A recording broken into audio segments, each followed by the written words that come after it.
वो सिनेमा ऐसा डिटीरियोरेट किया है because of these factors, the factors you said कि वो जो डिवाइड आ गया हमारी सोसाइटी में। तो उस वजह से आर्ट्स का जो बैरियर है वो आप लगा नहीं सकते। तो जब आप उसे बैरियर लगाएंगे तो आर्ट पे कॉम्प्रोमाइज़ होगा, फिर आर्ट ग्रो नहीं करता। सारी चीज़ें इकोनॉमी पे चल रही हैं ना। इकोनॉमी आपकी बेसिक बैकबोन है किसी, यानी economic freedom is the real freedom. Salman Khan वाली भी तो वो फिल्में जो हैं ये उन्होंने रिवाइव कर दिया पूरी पूरी इंडस्ट्री को। तो इस तरह से है। वही आपके वाली बात है, कलेक्टिव मेमोरी ही है जो एक कॉम बनाती है। बड़ी प्यारी बात है, ये मैं खुद भी बोलती रहूंगी जी। तो अभी वही बात है कि इस कलेक्टिव मेमोरी को इतना आलूदा कर दिया है इन चीज़ों से जिनका आपने जिक्र किया है कि अब वही वो कॉम वाली फीलिंग नहीं आती। अभी जैसे एग्जांपल अगर मैं दूं, इंडिया में अभी बॉलीवुड में ना उन्होंने अपने रिपब्लिक डे पे फिर से एक नेशनलिस्ट फिल्म निकाली है जो 6 सितंबर की जो जंग थी उसके ऊपर ना अपने पायलट्स को सेलिब्रेट कर रहे हैं। अच्छा। तो हमें तो यही सिखाया गया है, हमें बताया भी गया कि हमारे पायलट्स ने असल में बहुत कमाल काम किया था। वो एम आलम रोड, हाँ, वो वर्ल्ड रिकॉर्ड होल्डर हैं जिन पे बनी है।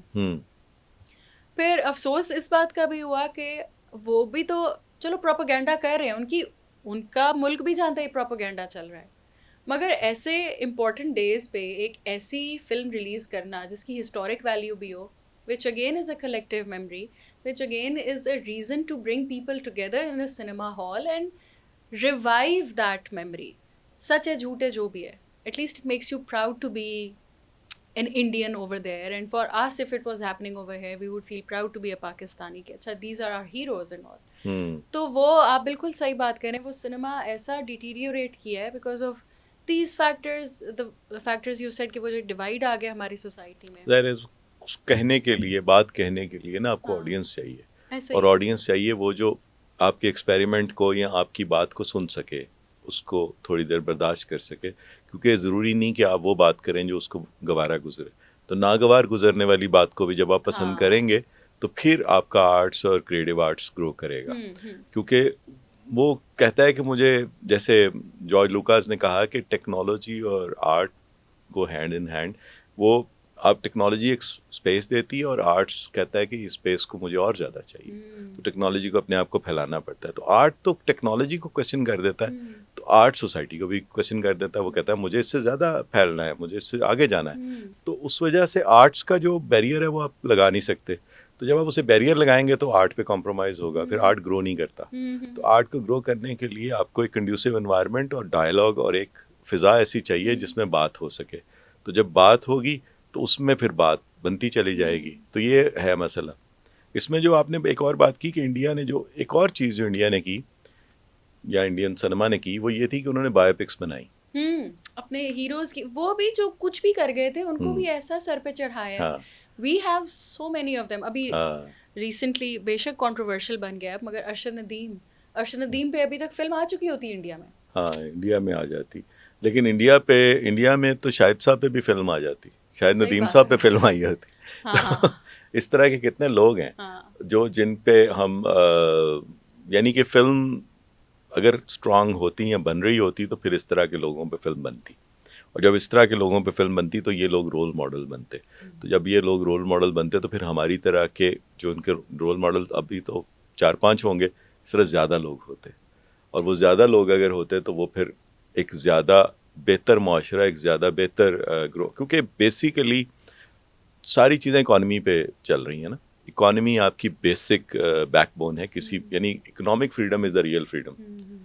और इकोनॉमिक फ्रीडम जो है उसकी बेसिक जो बात है, या जो बेसिक जहाँ से इकोनॉमिक फ्रीडम आता है आप में, वो अजीब सी बात करने लगा हूँ कि आज के दौर में वो क्रिएटिव प्रोसेस से आता है। आप जितने क्रिएटिव होंगे ना, क्योंकि आप नए आइडिया लेकर आएंगे, आपको साइंस में भी क्रिएटिव होना है, अपने आर्ट्स में भी क्रिएटिव होना है, आपने क्रिएटिव आइडिया लेकर आना है। तो आपने इस पूरी जो नई दुनिया है ना उसमें फिर आपने लीड करना है।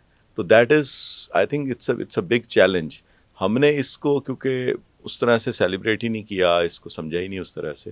तो हमें एक तो बायोपिक्स बनानी चाहिए सिनेमा को, और सिनेमा को इन लोगों को सारे जो छोटे छोटे कोई बहुत ही आम सा शख्स भी जो हो ना, उसकी भी लाइफ पे कहानी होनी चाहिए, ताकि वो उस तरह के और लोग पैदा हों जिसको हम आम समझ रहे होते हैं बड़ा ख़ास होता है, और वो भी कंट्रीब्यूट कर रहा होता है इनटू हिज हर फील्ड जो भी है, तो उस पे ऊपर, और इस तरह ये मैं समझता हूँ बड़ा काम था। और उसमें अगर हम फिल्म बनाते भी हैं, जो फौज की आपने बात की है, उस पर अगर हम 6 सितंबर पे फिल्म बनाएंगे तो हम एक नारा सा मार देंगे। उस कहानी में ना वो नहीं आता, एक जिसे कहते हैं कि जज्बातियत।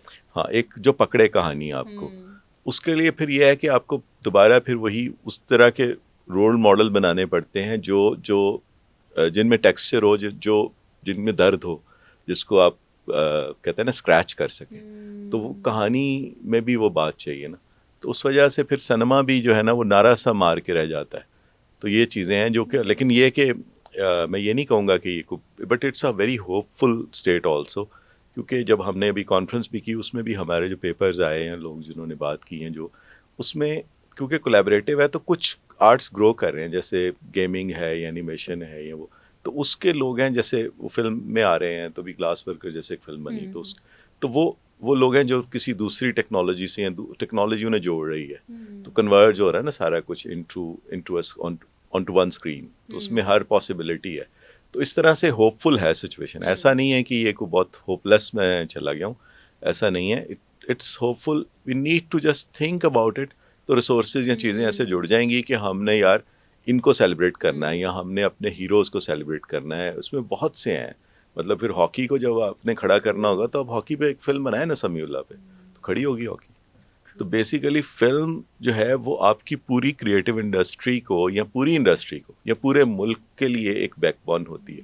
आप देख लें इंडिया, उन्होंने कबड्डी को करना था, फिल्म बना दी, कबड्डी चल पई। ऐसे ही है बिल्कुल, और बड़ी अच्छी फिल्म बनाई है उस पे। हाँ, वो मैंने भी रिसेंटली दोबारा से देखी। जो आमिर खान वाली फिल्म है वो बड़ी कमाल है, और हाँ, जो दोनों सलमान खान वाली भी। सलमान खान वाली भी, तो वो फिल्में जो हैं ये उन्होंने रिवाइव कर दिया पूरी इंडस्ट्री को, तो इस तरह से है।